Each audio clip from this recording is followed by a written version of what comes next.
आणि आता पुढची बातमी अमित शहांच्या एका मोठ्या वक्तव्याची। आजकाल आंबेडकरांचं नाव घेणं म्हणजे फॅशन झाली असं अमित शहा म्हणालेत। एवढं नाव देवाचं घेतलं असतं तर स्वर्गात जागा मिळाली असती असं शहांनी म्हटलंय। तर याच अमित शहांच्या वक्तव्यानंतर आता त्याचे पडसाद उमटतात। अमित शहांवर कारवाई करावी अन्यथा मोदींनी सत्ता सोडावी असं उद्धव ठाकरेंनी म्हटलंय। आजकाल आंबेडकरांचं नाव घेणं फॅशन झाली आहे। आंबेडकरांनी एवढं देवाचं नाव घ्याल तर स्वर्गात जागा मिळेल असं अमित शहा म्हणाले। अभी एक फैशन हो गया है, आंबेडकर आंबेडकर आंबेडकर आंबेडकर आंबेडकर आंबेडकर। इतना नाम अगर भगवान का लेते तो 7 जन्मों तक स्वर्ग मिल जाता। घटनाकर्त्यांचा अपमान करणाऱ्याला जर का ते अभय देणार असतील तर मला असं वाटतं मोदींनी सुद्धा सत्तेवरती राहता कामा नये। त्यांनी एकतर अमित शहांवरती कारवाई करावी नाहीतर मोदींनी सत्ता सोडावी। कांग्रेस ने जो कुछ किया, कांग्रेस ने अगर गोबर खाया होगा तो इसलिए आपका गोबर खाना सबको मंजूर होगा। अंबेडकर अंबेडकर अंबेडकर फैशन हुआ है, इसमें काटने की बात क्या है? अमित शहाजींचं वक्तव्य हे सकारात्मक आहे। बाबासाहेब आंबेडकरांच्या बद्दल नितांत आदर संपूर्ण देशाला आहे, भाजपच्याही नेतृत्वाला आहे आणि त्यामुळे या विधानाचा विपर्यास करून गैरसमज निर्माण करण्याचा प्रयत्न होतो, हे दुर्दैवी बाब आहे। अमित शहांचं वक्तव्य म्हणजेच जुनी मानसिकता।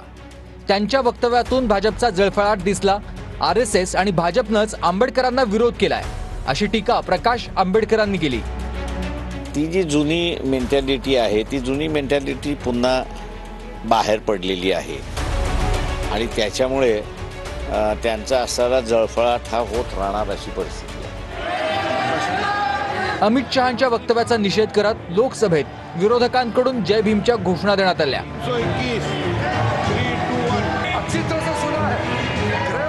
राज्यसभेतही विरोधकांकडून शहांच्या वक्तव्याचा निषेध करण्यात आला आणि सभागृहात जय भीमच्या घोषणा दिल्या।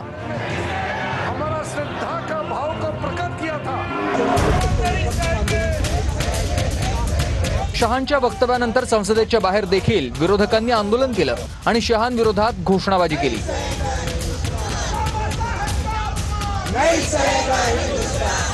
विरोधकांच्या टीकेनंतर पंतप्रधान नरेंद्र मोदी हे शहांच्या मदतीला धावले। काँग्रेसनं वेळोवेळी डॉक्टर बाबासाहेब आंबेडकरांचा अपमान केला, त्यांना भारतरत्न दिला नव्हता अशी मोदींनी ट्विट करत टीका केली। विधानसभेत देखील शहांच्या वक्तव्याचे पडसाद उमटले। विरोधकांकडून अमित शहांवर टीका करण्यात आली। पण आमच्यासाठी एक मार्गदाता, एक भाग्यविधाता, आमच्यासाठी ईश्वर सुद्धा ते आहेत आणि परमेश्वर सुद्धा आहेत। त्यामुळे असा अपमान आम्ही या ठिकाणी सहन करू शकत नाही अध्यक्ष महोदय। बाबासाहेबांचा अपमान याच काँग्रेसने कसा केलाय म्हटलं ते विसरायचं अध्यक्ष महोदय। आम्हाला स्वर्ग बघायचा नाही, आंबेडकर आंबेडकर ही फॅशन नाही, तो आमच्या अंतरात्म्याचा आवाज आहे असं जितेंद्र आव्हाड म्हणाले। अगर भगवान का नाम लेते तो स्वर्ग दिखता, आम्हाला स्वर्ग बघायचंच नाही आणि त्यामुळे आंबेडकर आंबेडकर आंबेडकर आंबेडकर म्हणणं ही फॅशन नाही तर आमच्या अंतरात्म्याची आवाज है। अमित शाह राजीनामा देना चाहिए और मोदी जी को अगर थोड़ा सा भी बाबा साहब अम्बेडकर के बारे में श्रद्धा है तो रात के 12 बजे के अंदर वो निकाल देना चाहिए, उनको ड्रॉप कर देना चाहिए, बर्खास्त कर देना चाहिए।